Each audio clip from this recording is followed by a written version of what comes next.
Forget gurus. Forget anyone claiming to be an online business expert without going through the challenges of entrepreneurship themselves. The Real Money, Real Business podcast is here to prove the best insights in online business comes from your fellow online business builders. We dig into stories of entrepreneurs selling their business on the Empire Flippers marketplace so that you can learn how they made their business profitable, how they overcame obstacles, and what lessons they learned in their online journey. If you want to take your business and your knowledge to the next level, you've come to the right podcast. Let's get started. Hey everyone, Brandon here with another great business to discuss on this episode of the Real Money, Real Business podcast. Today's guest is LR, and he's selling his Amazon FBA and e-commerce business on the Empire Flippers marketplace. So welcome to the show, LR, and how are you doing today? Oh, I'm doing great. Thank you. Sounds like you're doing great as well. Yeah, it's really good to hear. I'm really excited to talk to you about this business that you've created. But before we get into the details, let's just go over a quick overview.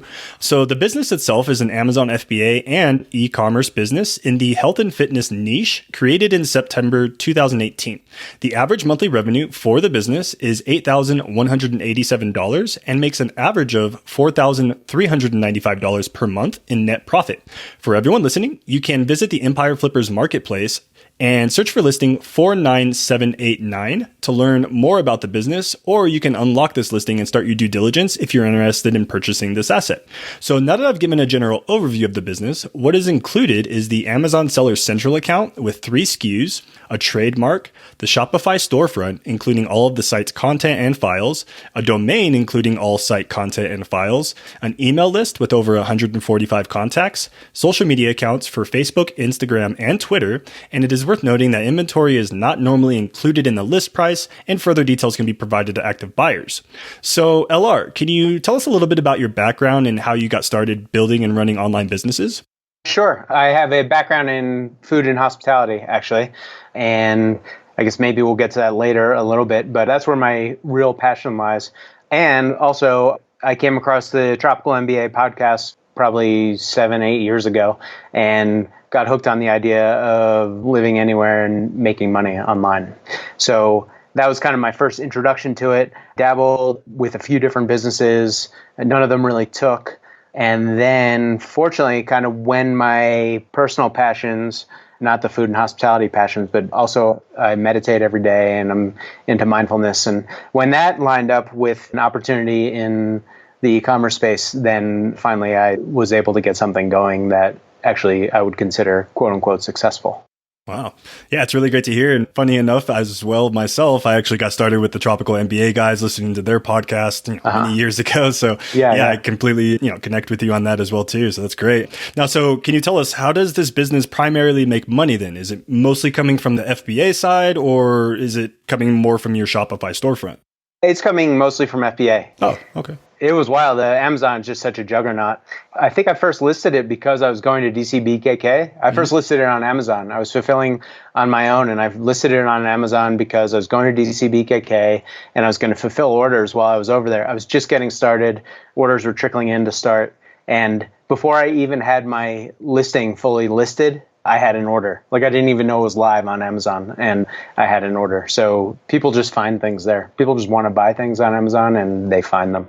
Yeah, no, definitely. It's such a large behemoth of a platform. It's almost silly not to at least put a few listings, a few products on there, even if you are running a sole Shopify storefront. So that's really great to see. So why is it, the business is doing really great at this time? Why did you decide you'd like to sell it now? Yeah, what I learned is that, I really like food and hospitality really is my purpose and passion. And it's interesting. I finally have a business that would afford me the ability to live anywhere in the world and to make money, quote unquote, passively. I only work on it a couple hours a month. And when I reorder inventory, then there's a few more emails that happen. But other than that, it's like totally hands off. And, I could move to Mexico or I could move to Southeast Asia. And right now I find myself really at a point in life where I want to build some community and I really want to serve people food. All that said, the business it's successful. I mean, it's not like crazy, but it's successful beyond anything I would have hoped for. Yeah, it's really great to see that, you were able to take a passion and transition that into a business that you could grow. And like you mentioned, live anywhere in the world while doing it, which is really a great option to have. So is there anything that you learned while growing this business that you plan on applying to your future businesses down the road? There are definitely some skill sets. I mean, we're just working with all the different platforms, working with Amazon, working with Shopify, and learning how to integrate things using Zapier or other tools. I mean, I think those things are universally applied in today's world. I mean, unless you are going totally off grid, you kind of have to have some sort of fingers in the digital space. And then just working with, I mean, it was all new to me, really. So I had tried drop shipping before, and I learned a little about dealing with suppliers there, but dealing with suppliers when you're actually ordering inventory and the process of developing a product, I'm not sure how much of that will be transferable. I can't see where that'll be transferable now.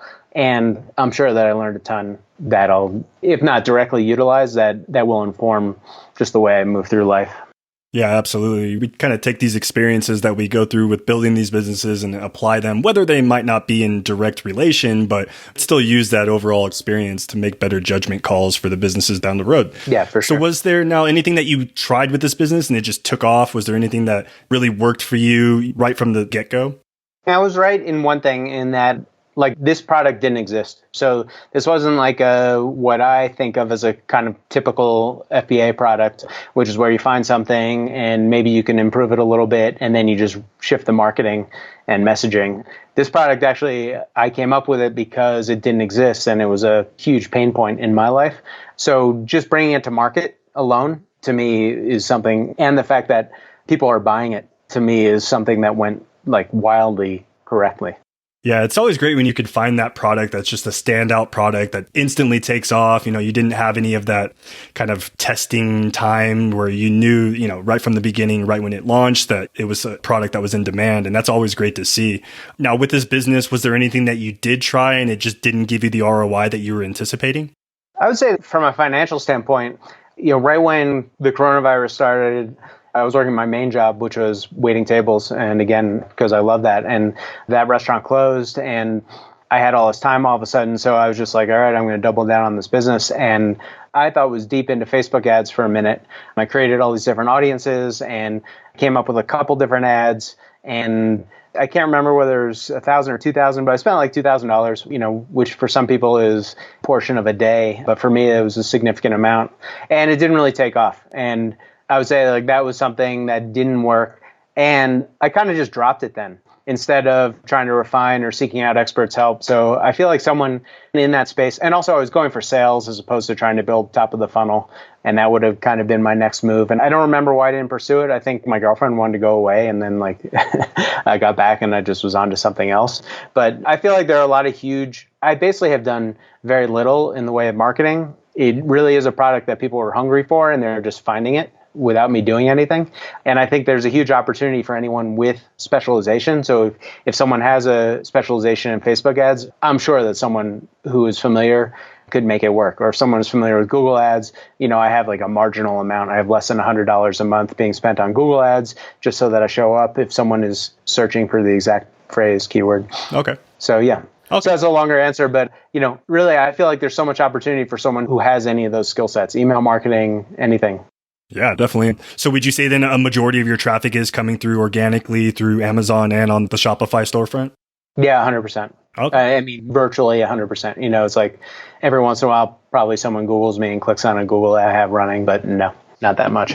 Yeah, no, it's a really great opportunity, as you had mentioned, for someone that already has that skill set and maybe some of that experience, and they could come in, scale the business on that front. So yeah, that's really great to see. And then, with the email list, so I'm curious, are you doing anything with that right now? Do you have it monetized? Are you sending out regular email blasts to those contacts or not at this time? Yeah, not at this time. Okay. I had a real hard time. I wrote an email newsletter for, I think it was 5 months, and it was weekly and it was a huge drain. I just could not systematize it so that it was easy for me. It was all personal. It was just I really wanted to pour myself into it, and it was taking 3 to 6 hours every week. I was sending it out on Monday, and it was usually Sunday night or Monday that I was writing it, even though the ideas would gestate over the week.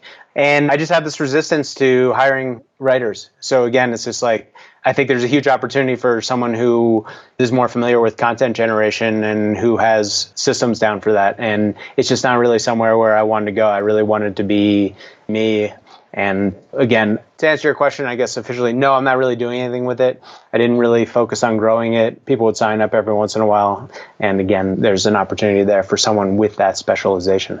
Yeah, absolutely. Having already established, the Shopify storefront, you have an email list, you already have that funnel set up. Someone could come in and ultimately scale that, already has the experience. So that's really great to see in this particular business that you've built. Now, if hypothetically you were to keep this business, LR, what are some of the ways that you would personally try and grow it?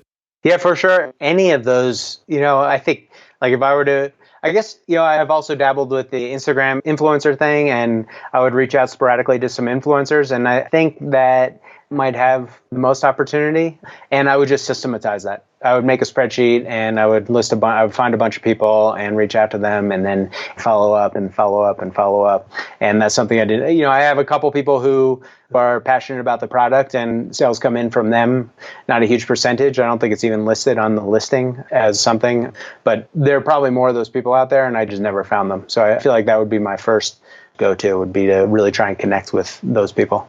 Yeah, I mean, someone that might already have a team established that can kind of take that operation and kind of grow it or scale it into that direction, that might be a great opportunity as well. Yeah. 100%. Now, speaking about logistics, so can you describe the process, how you're getting your inventory from your supplier to Amazon? Are you using like a 3PL or are you using other type of like Ship Hero style service, or is it all direct from supplier to the warehouse? Right now, it's from supplier to a storage space that I have, and then I ship it to Amazon and to Ship Hero. And it just, because I had the time and I did not get it fully. So because I had the time, that just made the most sense to me as of the most recent inventory shipment. But also as of that most recent inventory shipment, also before that, I was putting inserts into the package. So I had to do something to the inventory once it got to the United States. That is now actually completely done by the manufacturer. So I don't theoretically have to touch it at all. And I've talked to Ship Hero. I do fulfill my 3PL is through Ship Hero for my Shopify site. And I've talked to them and their storage rates are totally reasonable. And it's just not something I've done yet. But as of now, the only thing that needs to be done, the only thing that happens is it comes to me and then I ship it out. But I don't have to actually, as of now, I don't have to touch it anymore. Yeah, I mean, the fact that you've already established that connection with Ship Hero to offer that as a potential area for a new buyer to ultimately not have to store the inventory, that's always great to see. And, that can easily be set up, I'm sure, already having that connection with them. So that's great. Now, you said that you're only spending a couple hours on this business every week. Can you describe what is some of the typical work, or what are you doing for your operations to maintain the business as it stands now?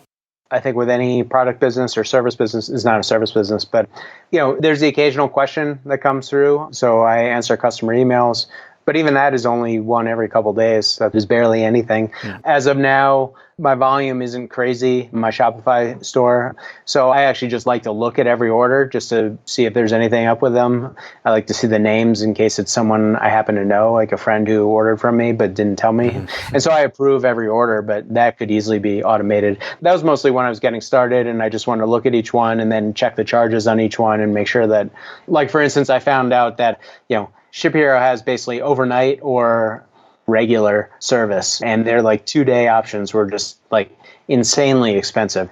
Like if I fulfill it myself, the marginal cost for 2-day is a couple dollars. For them, it was like $20. So I was keeping an eye on orders so I could learn about the Ship Hero charges more than anything. And for some reason, I just haven't automated that, just because I like to look at the names and see where they're going. It's kind of fun to see what parts of the country and world that these things are going out to.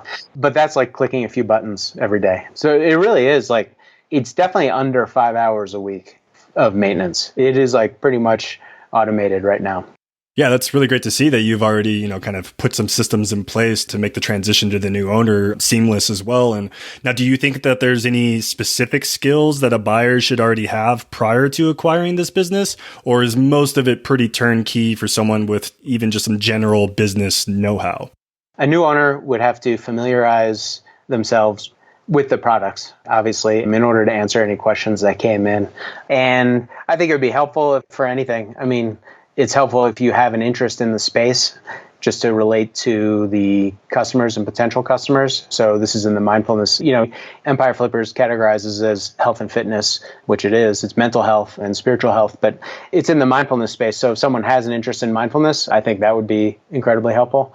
I don't know about incredibly, but it would be helpful just to be able to speak that language with the customers and potential customers. And it helps to truly empathize with them. So like the pain point that this solved is something that's facing our society right now at a massive level. And the people who find my product are so incredibly grateful. For me, that's a huge satisfaction. So if for someone else it's just a business, that's fine. But if they can find some empathy and joy in that part of it, so much the better.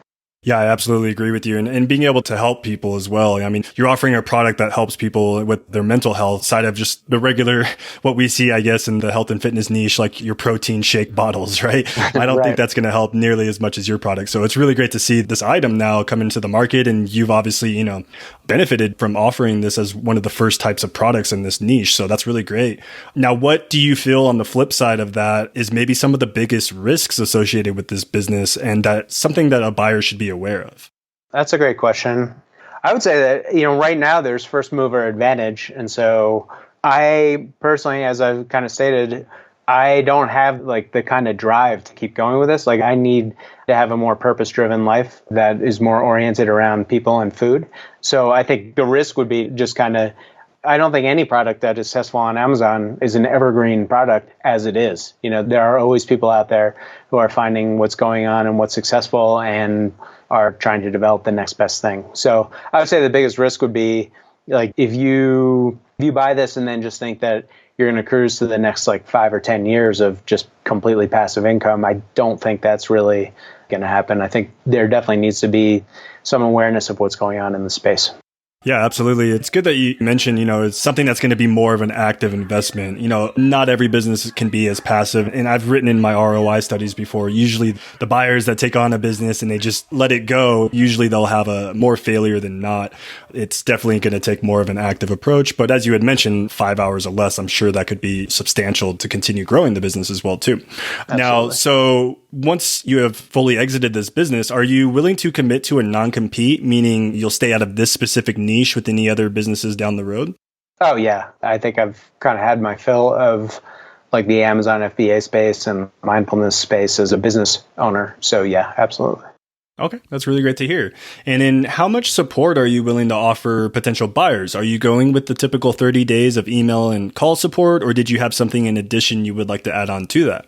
Oh, I'm happy to support for a reasonable amount of time.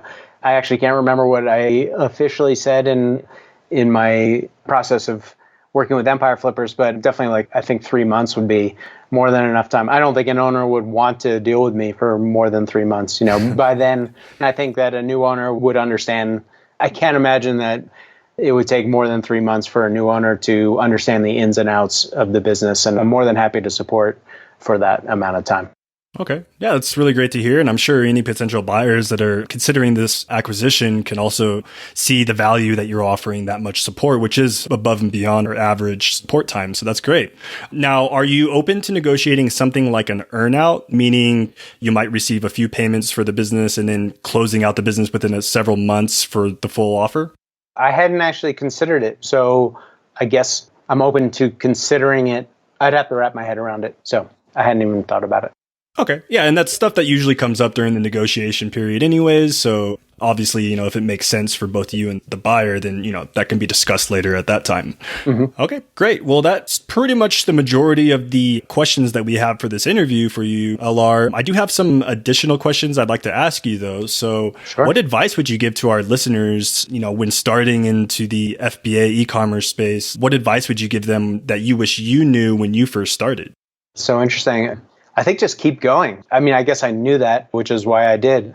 But the lows can be really low and just and I guess what I didn't really realize until afterwards is that everybody has them. And I don't know about just as low, but the feeling is not great, for anybody. It's just like life. And then it's just exacerbated because your life is kind of wrapped up in this business. It's not like you don't just check out and go home. Like when I'm waiting tables, it was only rarely that, I would be spinning over some interaction at home. I was really able to just go home and be home, as opposed to the business where it's just like, kind of dominates your thoughts for a while. And that's just part of it. Yeah. So even through the hard times and the good times, it's best, stay motivated, keep going. And, on that subject as well, was it that drove you or motivated you even during those hard times with owning this business? Yeah, I had two things. I know how radically this product, so I didn't have this product to change my life, but I implemented in my life a lifestyle that this product makes possible. And the idea, I get emails every once in a while from people, I don't hear from 99% of the people or more who buy my product. I hear occasionally from a person who is having a problem with the product. And I hear occasionally from someone who can't believe that they now get to use this product because it has changed their life so radically. And that's what kept me going when it was hard, is like I knew there were people out there who had the same issues that I was having and that this needed to be out there. Yeah, it's amazing to hear. And you're able to help people and, help them change their lives as well. That really gives you that sense of accomplishment with the product that you're pushing out as well. So that's really great to see. And, final kind of wrapping up question here. So why do you think that this business model in particular is great for those who are just getting started in online business? If you consider this business model being an FBA business, you have to have a little money to buy inventory. But other than that, it really is just as much effort as you want to put into it. Like I built this while waiting tables full time, and it's just if you are willing to put in the work, then the opportunity is there. And, I had to come up with, I actually funded it completely on no interest credit card loans. So I didn't even need the cash in hand. I didn't have to ask anyone for the cash. You could do that. But it really is where there's a will, there's a way. And I think the barrier to entry is actually pretty low. Yeah, absolutely. It's taking those opportunities or thinking outside of the box, I guess you could say. It really offers that chance to make something that's going to help also not only impact your life, but also help impact others too. So it's really awesome to see that. Now, will be the final question for you. So putting yourself in the shoes of a buyer, why do you think that your business is worth buying? I just think that there is so much opportunity there. And again, really, I've started another small business and I'm growing that, and it has to do with food and hospitality, and that's really where my passion is. But I feel like there's such a huge space here to add more products, to optimize the marketing. I just think that this business has so much opportunity and my heart's just not in it. It has nothing to do with the business. I did what I set out to do and I'm happy with it. And I found out that I don't have the drive to build it because it just doesn't mean that much to me. But I think for someone who has a little more drive or is more business for business sake oriented, I think there is just a ton of opportunity. I feel like just having gone through the process of listing it with Empire Flippers, I feel like, oh, wow, there's a lot of opportunity that I left on the table. I feel like that is now there for whoever it is who ends up buying it. Yeah, absolutely. We tried to push these businesses, to the best of our ability. But yeah, once you reach a plateau or in either your interest or skill set, I guess you could say, it's always best to just pass the torch on. And you have already set up an amazing asset for someone to really scale and grow further. And I'm sure, potential buyers can also see that just looking at this listing alone. Yeah.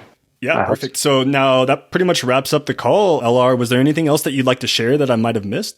There was one thing in answer to one of your questions was, when I was floating this idea by people 2 years ago, and it says, the business started, whatever it is that on the listing says the starting date. I think it's September 2018. Yep. Oh, there you go. Yep. And I didn't receive my first shipment because the product itself took a little time to develop. I think more than a lot of products you find on Amazon. I didn't receive the first shipment for 11 months. So, wow. and that's not typical. And that's part of the lull, the lows that I was talking about is 11 months is a decent amount of time to see any return. But really, when I was floating the idea by some people, you could see the people who got it, but there were 9 out of 10 people who it was just could kind of see their eyes glaze over, and maybe that's my sales ability, but they just didn't get it. And if I had let those people kind of determine my effort, then we wouldn't be talking right now. This business wouldn't exist. So it really is I said, trust your intuition to an extent. Get out there and get feedback from people for sure, but also trust your intuition. And I trusted my intuition, even though this product didn't exist, and it ended up being a worthwhile journey so far. Yeah, it's amazing to see that. And, as you had said, trusting your tuition, it's always great to follow that because, yeah, you'll have skeptics and you'll have people that think, even my parents now, they don't know what I do on online business and they're still skeptical about it. So I can only imagine, putting your credit cards at work and trying to launch this product. I'm sure you had more than enough people tell you, similar things like, how is that ever going to work? But obviously you've done really great for yourself. And this business is really a great potential for someone to come in. As we mentioned earlier, some of the skills in marketing and some of the know-how and the advertising. So that's really great to see. All right. Well, that pretty much wraps it up, LR. Thanks again for coming on the call. And we really appreciate you coming on and telling us a little bit about your background, your story, and how you were able to grow this business. Yeah. Thanks for having me, Brandon. And yeah, Empire Flippers has been awesome. So I'm grateful to be listening with them. Yeah, it's great to hear. Well, thank you again. So, all right, everyone. Thanks for listening. To learn more and to see if this listing has already been sold, head over to empireflippers.com/marketplace and search for listing number 49789. If you're watching this on YouTube, click the link in the description to go straight to the listing. And once you've unlocked this listing, you'll be given everything you need to know about this business. So until next time, enjoy your digital journey.